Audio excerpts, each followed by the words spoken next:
ഒരു പയ്യന്റെ മുന്നിൽ ക്ലീൻ ബൗൾഡായി നിൽക്കുന്ന രാഹുൽ ഗാന്ധി ഇന്നലെ കേരളത്തിലുണ്ടായിരുന്നു. KPCC സംഘടിപ്പിച്ച വിജയോത്സവം മഹാപഞ്ചായത്തിൽ പങ്കെടുക്കാനാണ് രാഹുൽ ഗാന്ധി കേരളത്തിലേക്ക് എത്തിയത്. RSSനെതിരെ BJPക്ക് അനീതിക്കെതിരെ പൊരുതാൻ നിങ്ങൾ എന്റെ കൂടെ ഉണ്ടാവണം. ഇല്ലെങ്കിൽ പാർട്ടിയിലെ യുവജനങ്ങൾ മുഴുവൻ നശിക്കും. ക്കെതിരെ കേരള സർക്കാരിനെതിരെ രാഹുൽ സംസാരിച്ചു.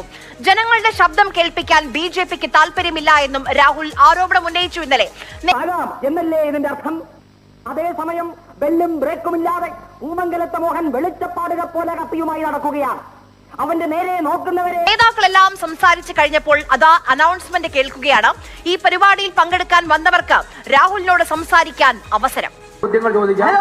നമ്മുടെ നേതാവ് നിങ്ങളുമായി ഒരു 5 മിനിറ്റ് ഇന്ററാക്ട് ചെയ്യാൻ ആഗ്രഹിക്കുകയാണ്. ആർക്കെങ്കിലും 1, 2, 3 പേർക്ക് ചോദ്യങ്ങൾ ചോദിക്കാം.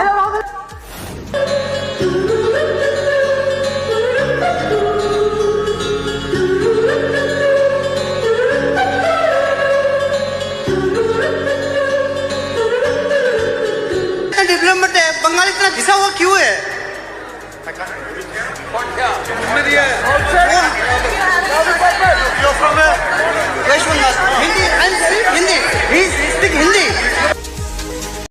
ആരാ പുതിയ അവതാരം? ദിംതിമത്തായി ബീഹാറിലെ ജയിലിലായി.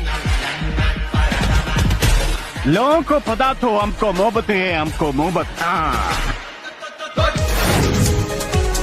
ആ കേട്ടതുപോലെ ചോദ്യം ഹിന്ദിയിലായിരുന്നു. എന്താണ് ചോദ്യം? എന്തുകൊണ്ടാണ് കേരളത്തിലെ പോലെ ബംഗാളിൽ വികസനം വരാത്തത്? ഇതായിരുന്നു ആ ചോദ്യം. കേരളത്തിൽ നിന്നുള്ള MP ആയിരുന്നു രാഹുൽ ഗാന്ധി.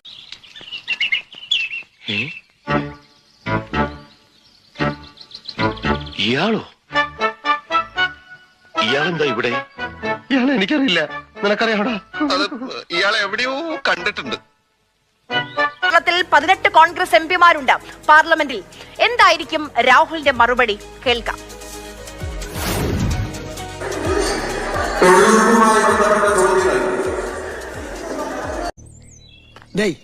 வாங்க போற இடமும் போர்க்களம். அங்க புறமுதுக காட்டிட்டு ஓடாம கடைசி வரைக்கும் என் கூட இருப்பீங்கன்னு சத்தியம் பண்ணுங்க.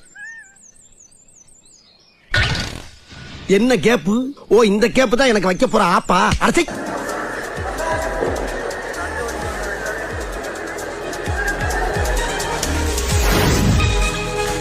രാഹുലിനു വേണ്ടി മറുപടി പറഞ്ഞത് ഷാഫി പറമ്പിലാണ്. ഒരു പയ്യന്റെ മുന്നിൽ ക്ലീൻ ബൗൾഡായി നിൽക്കുന്ന Rahul Gandhi. Out of syllabus question വന്നാൽ പെട്ടുപോകുന്ന വിദ്യാർത്ഥിയുടെ അവസ്ഥ. ലക്ഷക്കണക്കിന് രൂപ ചെലവാക്കി നടത്തിയ പരിപാടിയാണ്. ഒരൊറ്റ ചോദ്യത്തിന് മുന്നിൽ പരിപാടി തീർന്നു.